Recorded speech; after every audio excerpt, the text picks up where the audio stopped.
이제 여러 차례 말씀을 드리고 오늘까지 마지막으로 말씀을 드리는데, 이 어려운 시대에 우리 교회가 정말로 은혜를 받는 길은 오로지 기도뿐입니다. 그래서 우리 성도들 정말로 모두가 잘 나오셔서 기도하고 계신데, 끝내 우리 2021년은 반드시 기도로 승리하는 교회가 될 줄로 믿습니다.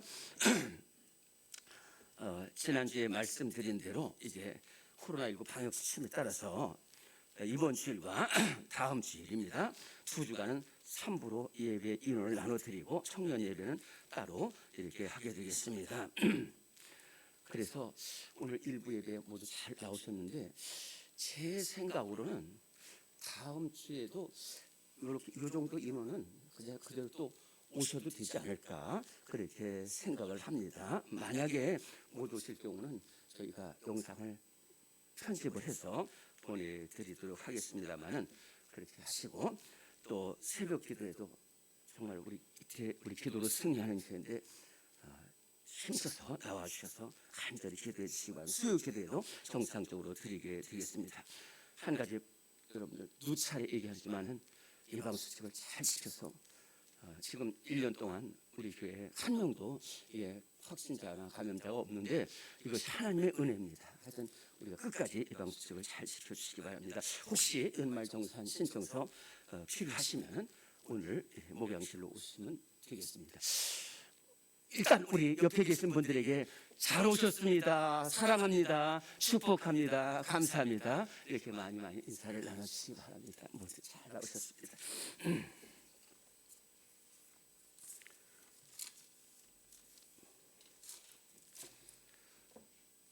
오늘로써 이 코로나19가 발생한 지 1년이 되었습니다.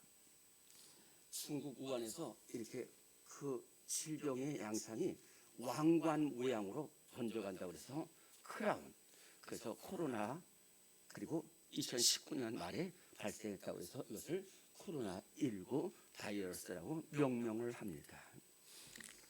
0.01mm밖에 안 되는 이 작은 바이러스가 한 지역과 나라를 넘어서 온 세상을 위험 속에 빠뜨리고 있는 것입니다. 우리 인간이 달에 가기도 하고 우주선을 보내기도 하고, 또 첨단 기계가 나오고 의료기기가 나왔지만은 이 질병 하나를 막지 못하고 있어요. 참 우리 인간이 얼마나 보잘것없는데, 더 안타까운 것은 우리 이 온 세상 사람들이 하나님을 떠나 있다는 거예요. 이제는 어떤 길도 없습니다. 이렇게 어려운 시대를 우리가 살아가고 있어요. 오늘 말씀처럼 만물의 마지막이 가까이 온 시대예요.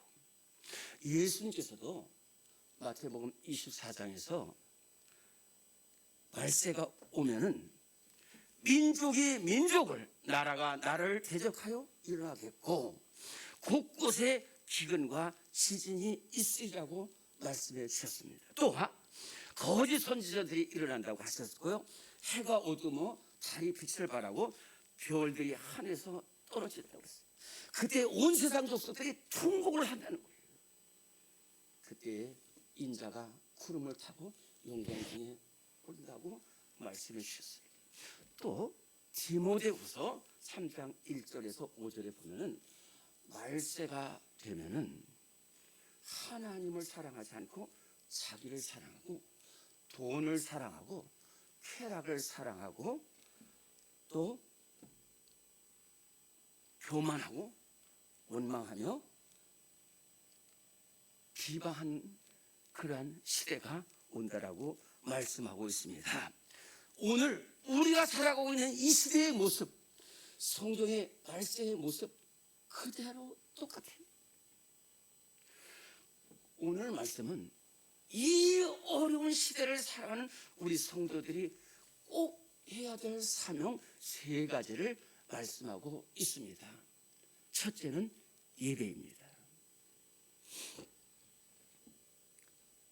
목숨 걸고 예배를 지켜야 한다는 것이 우리 성도들의 첫 번째 사명이다라는 말씀입니다. 제가 15년 전에 중국 그 선교지 교회를 가봤어요. 길림성에 있는 두 교회를 갔었는데요. 조양교회라는 교회와 신성교회라는 교회를 제가 가서 참 많은 것을 느꼈습니다. 중국은 종교의 자유가 없습니다. 중국에서 인정한 것만 교회가 될 뿐인데요. 이 교회는 삼자교회가 아니에요. 그런데 중국이 그렇게 종교의 자유를 허락하지 않으면 이 세상에서 가장 많은 기독교인들이 있는 나라가 바로 중국입니다. 어떻게 했어요? 목숨 걸고 예배를 지키는 거예요. 목숨 걸고 예배를 지키는 거예요. 그래서 교회가 없어서 이렇게 교회를 이렇게 허름하게 짓고 그러면은 공안들이 와서, 공안들이라고 그러는데 공안들이 와서 붙잡아 가기도 하고 불질러 버리기도 하고 건물을 없애기도 해요. 다른 사람한테 줘버리기도 해요. 그런데 제가 그곳에서 저녁 예배를 참석하고 또 새벽에도 참석을 했어요. 그런데 그 새벽에 눈물로 나옵니다. 정말로 눈물로 찬송하고 눈물로 기도돼요. 인도자가 있습니다. 여러분들 오늘 잘 오셨습니다. 지금 홍길동 집사님께서 지금 공안에 붙잡혀 갔습니다. 감옥에 있습니다. 어떻게 하면 좋겠습니까? 우리 홍길동 집사님을 위해서 기도합시다. 사도행전 12장에 베드로를 위해서 초대교회 성도들이 기도한 것처럼 그렇게 기도해요. 그런데 제가 떠나오기 전날 그 집사님이 풀려난 소식을 들었어요. 또 성도들의 그 아픔 하나하나를 위해서 서로가 눈물로 기도하는 모습을 보면서 제가 얼마나 눈물을 흘렸는지 몰라요. 바로 우리 성도들은 이렇게 어려움 속에서도 예배를 지켜야 할 줄로 믿습니다. 지금 코로나19로 인하여 모든 교회가 어려움을 겪고 있습니다.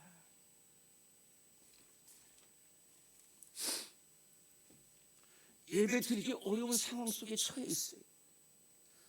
또 그러다 보니까 예배의 감격을 잃어가고 있습니다. 더 안타까운 것은 예배를 완전히 잃어버려 가는 성도들도 있다는 것입니다. 이렇게 방역 지침에 따라서 영상으로 예배를 드리는 경우가 많이 있는데 어쩔 수 없는 상황인 것은 사실이에요. 그러나 엄격한 의미에서 말하자면 영상 예배는 예배가 아닙니다. 예배는 로마서 12장 1절은 나의 몸이 주님 앞에 나와 거룩한 산제물이 되는 것이 예배고, 예배를 통해서 회개하고, 예배를 통해서 내가 바뀌어지고, 예배를 통해서 헌금을 드리고, 예배를 통해서 헌신하고, 예배를 통해서 봉사하고, 예배를 통해서 서로 교제하는 것이 예배입니다. 그런데 이렇게 영상 예배를 드리게 되는데 안타까운 것은 영상 예배가 더 편하다. 뭐 문제될 것 없잖아. 아무리 해서나 예배 드리면 되는 것 아니야? 귀찮게 교회 가서 드릴 것 없잖아.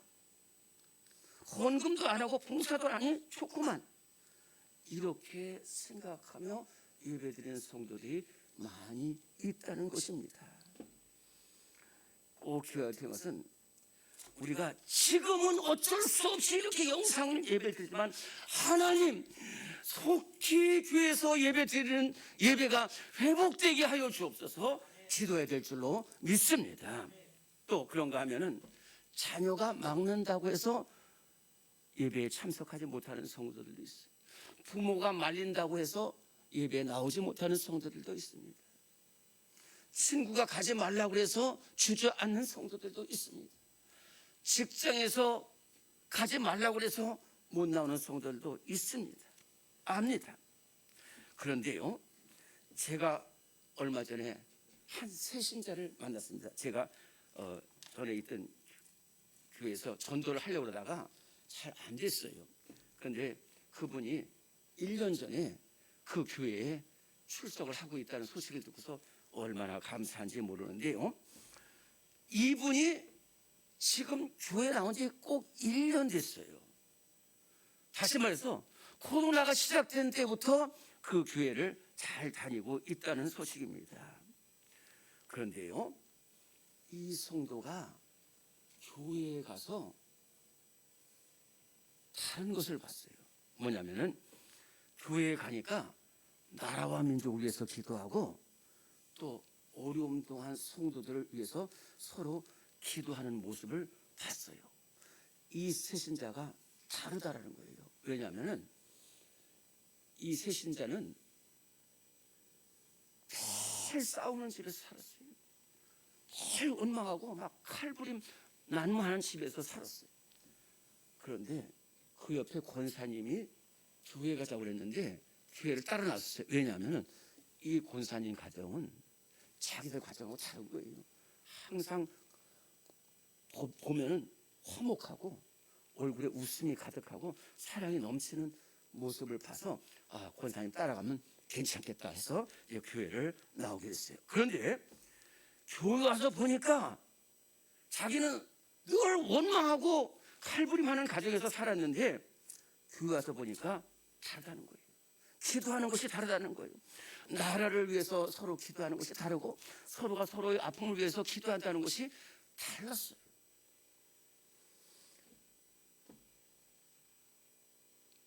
어느 날 회사에 출근했습니다. 이 성도가.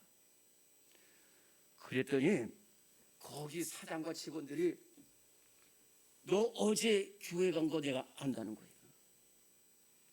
너 교회 가면 얼마나 병이 옮기는지 아느냐는 거예요. 너 앞으로 절대로 교회 가면 넌 이 회사에 나올 생각 하지 말라는 거예요. 그 소식을 듣고서 그걸 듣고서 이 새신자가 이렇게 대답했다는 거예요. 그렇습니다. 나 어제 교회 갔었다는 거예요.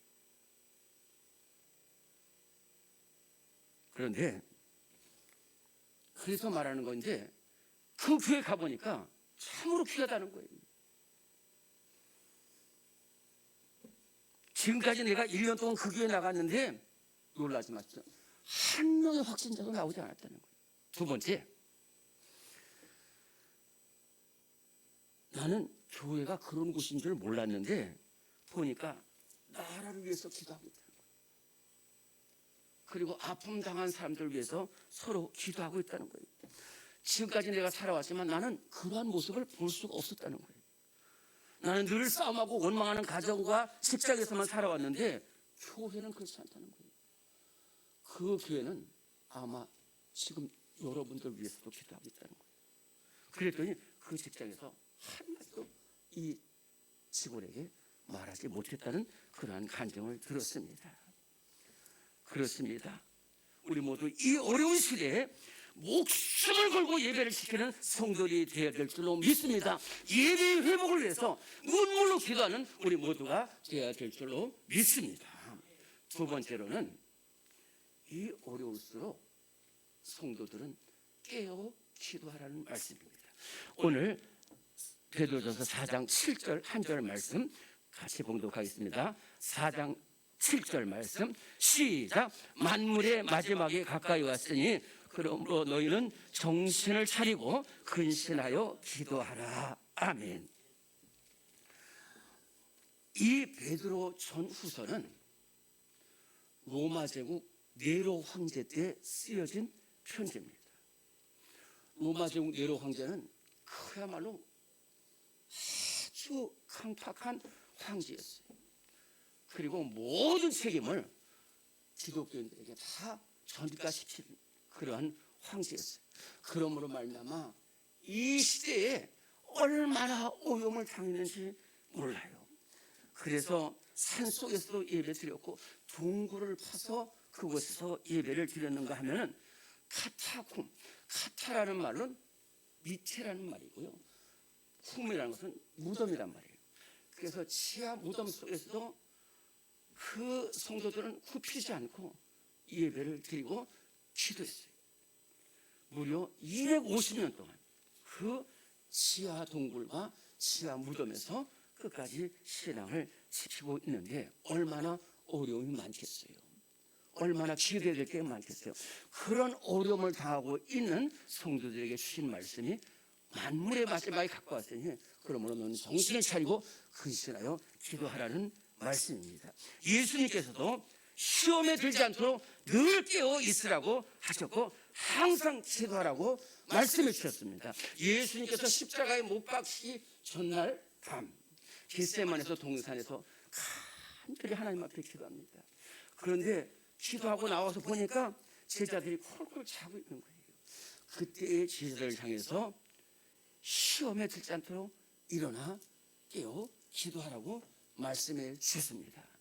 물론 그때 그 제자는 그곳에서 잤지만은 예수님의 이 말씀을 따라서 이 어려울 때에 끝까지 깨어서 기도해서 결국은 마가의 다락방에서 놀라운 성령의 역사를 받아서 온 세계에 복음을 전하는 제자들이 되었다 하는 것입니다. 우리가 아무리 오하고 어려운 시대를 살지라도 깨어 기도하는 성도는 반드시 승리할 줄로 믿습니다. 다윗이 그랬고요, 예레미야가 그랬고, 다니엘이 그랬습니다.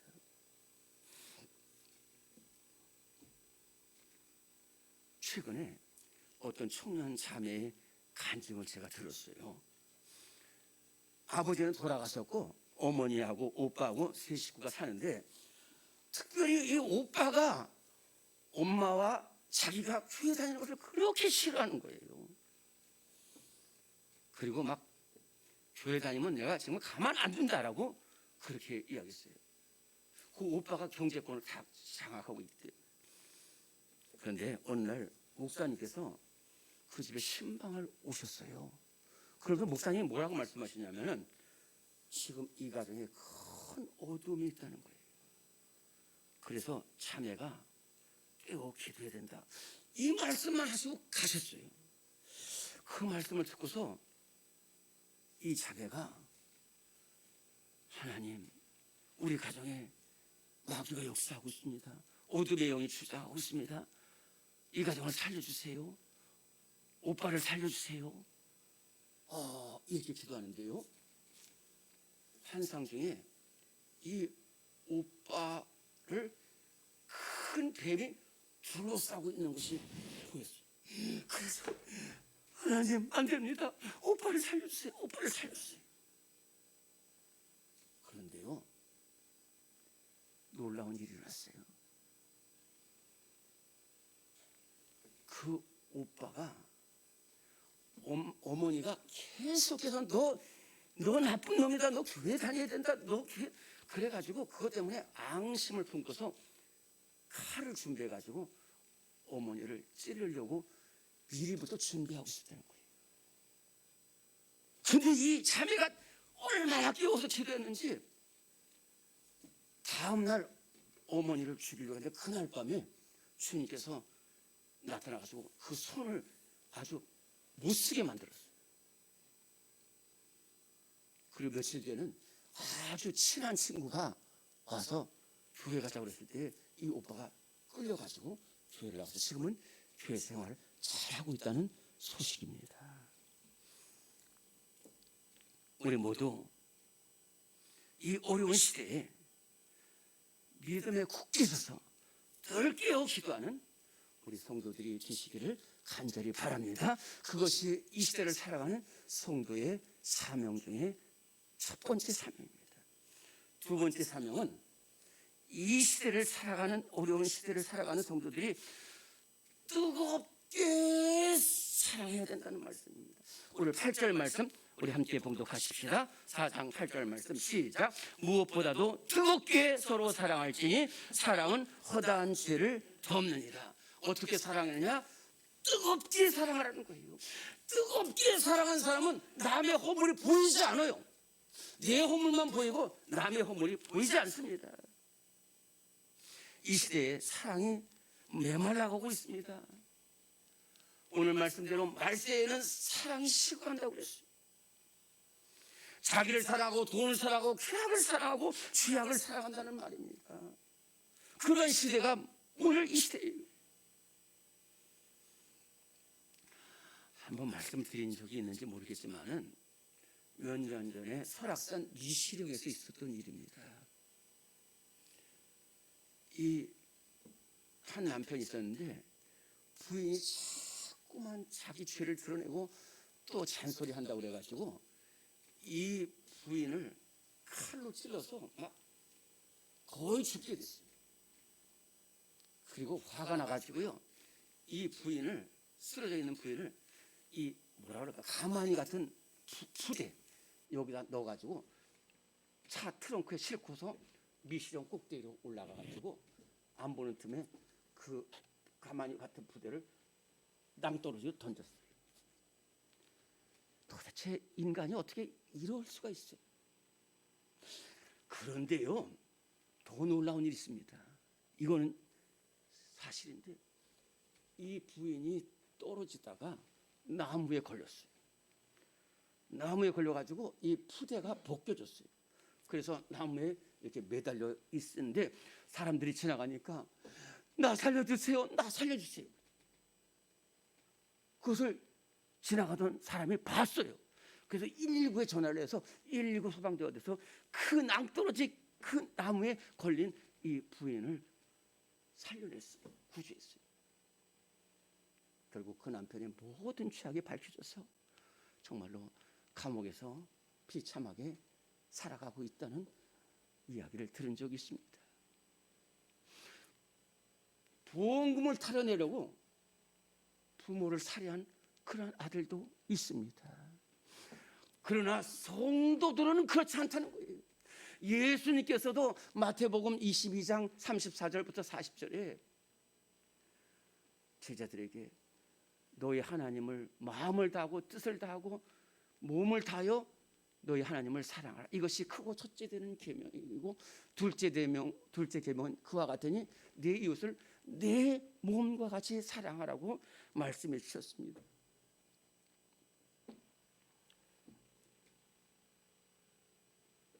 초대교회 성도들은 어려운 상황 속이었지만은 예수님의 말씀을 따라서 서로가 서로를 사랑했습니다. 심지어는 자기를 핍박하고 미워하는 사람들을 위해서도 우리 초대교회 성도들은 간절히 기도했어요. 성도들이 얼마나 서로를 사랑했는지 또 이웃을 사랑했는지 안디옥 교회 성도를 보면은 알 수가 있습니다. 예루살렘 교회에 큰 핍박이 일어나서 수많은 성도들이 흩어졌습니다. 이 흩어져서도 끝까지 복음을 전했는데 이 흩어져서 복음을 전하고 흩어져서 성도들이 세운 교회가 저 멀리 안디옥 교회입니다. 얼마나 어려움이 많이 있겠어요. 핍박이 닥쳐왔고 또 어려움이 닥쳐왔지만 이 안디옥 교회 성도들은 늘 깨어서 기도합니다. 동굴 속에서도 끝까지 예배드렸어요. 그뿐만 아닙니다. 서로 사랑을 가득 찼어요. 사랑으로 가득 찼어요. 사랑으로 복음을 전했어요. 아는 사람들에게만 복음을 전한 게 아니에요. 모르는 사람에게도 복음을 전했고 이방인들에게도 복음을 전했고 또 그 당시 이방인에게 복음을 전하는 거 쉽지 않습니다. 심지어는 흑인들에게도 복음을 다 전했어요. 심지어는 자기를 핍박하고 박해하는 성도들에게도 복음을 전했어요. 그래서 안디옥 교회는 정말로 수많은 사람들이 정말로 인종과 언어가 다 달랐지만은 그리스도의 사랑으로 하나 되었다는 거예요. 그런가 하면 이 교회는 또 사랑을 베풀었어요. AD 46년경에 로마의 글라우디오 황제 때 이 로마 전 세계에 기근이 들게 됐어요. 그때 예루살렘 교회가 얼마나 어려움을 당했는지 몰라요. 이 소식을 들은 교회가 안디옥 교회입니다. 안디옥 교회라고 어렵지 않겠어요? 안디옥 교회는 교회도 없습니다. 동굴에서 예배드리고 여러 가지 어려움이 많이 있는데 우리 예루살렘 모교회가 이렇게 어려움을 당하고 있다고 하는 소식을 들었을 때 이 안디옥 교회 성도들이 헌금을 모으고 물건들을 모아가지고 사도 바울과 바나바 편으로 이 초대교회 예루살렘 교회에 보냈습니다. 그런가 하면 이 안디옥 교회 성도들은 서로가 서로를 사랑했어요.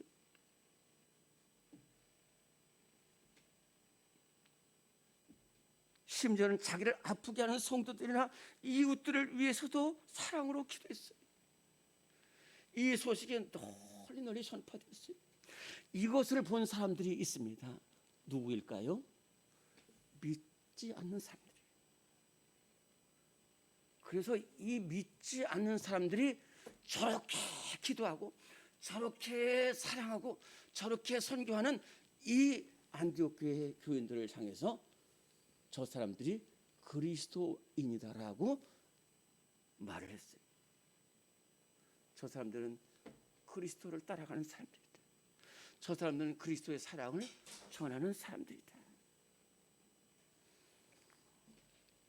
오늘 우리 교회가 이런 안디옥 교회처럼 깨어 기도하고 안디옥 교회 성도들처럼 사랑으로 기도하는, 그리고 봉사하고 헌신하는 우리 교회가 되어야 될 줄로 믿습니다.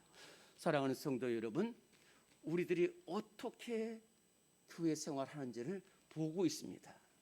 첫째는 주님이 보고 계십니다. 이 어려운 시대에 주님이 불꽃 같은 눈동자로 보고 계십니다. 홍길동 집사와 김갑동 권사가 어디에 있었는지를 보고 계십니다. 이 환난일 때 무엇을 하고 있었느냐를 보고 계십니다. 행한 대로 갚은다고 말씀하고 계십니다. 믿음을 지키는지 안 지키는지를 보고 계세요. 예배를 드리는지 안 드리는지를 보고 계세요. 사랑을 전하는지 안 전하는지를 우리 주님이 보고 계셔서 알곡과 쭉정이를 가려냅니다. 하나님을 떠난 사람들 심판하시고 끝까지 믿음을 지키는 성도들을 향해서 잘하였도다 착하고 충성된 종아, 내가 너에게 생명의 면류관을 주노라라고 예배하고 계신다 하는 사실입니다. 두 번째로는 믿지 않는 사람들이 우리를 보고 있어요. 저 분이 어려움 속에서 믿음을 지키는지 안 지키는지, 예배를 잘 드리는지 안 드리는지, 우리를 위해서 사랑으로 기도하고 사랑으로 헌신하는지 안 하는지를 보고 있다는 것입니다. 이 시대를 살아가는 우리 성도들이 이렇게 중요한 시대, 어느 때나 그리스도인들이 중요하지 않은 적은 한 번도 없었습니다. 그러나 오늘 이 시대처럼 우리 그리스도인들이 정말로 한편으로는 기도하고 한편은 예배드리고 한편으로는 정말 어려운 이웃들을 위해서 사랑으로 다가가야 될 사명이 있는 것이 바로 오늘 이 시대를 살아가는 우리 성도들의 사명이다라는 말씀입니다. 기도하겠습니다. 살아계신 하나님 아버지, 우리를 그리스도인 되게 하셨습니다. 부족합니다. 그러나 하나님, 이 어려운 시대에 도망가지 않게 하시고 물러서지 않게 하여 주시고, 하나님 아버지, 늘 깨어 기도하고 예배를 지키게 하여 주옵소서. 받은 바 주님의 사랑을 이웃들에게 증거하게 하시고 성도들 서로 간에 증거하게 하시고, 하나님, 날 핍박하고 날 해치는 원수까지도 사랑으로 기도하게 하셔서 예수님의 사랑이 온 천하에 증거되게 하여 주시옵소서. 예수님의 이름으로 기도드리옵나이다.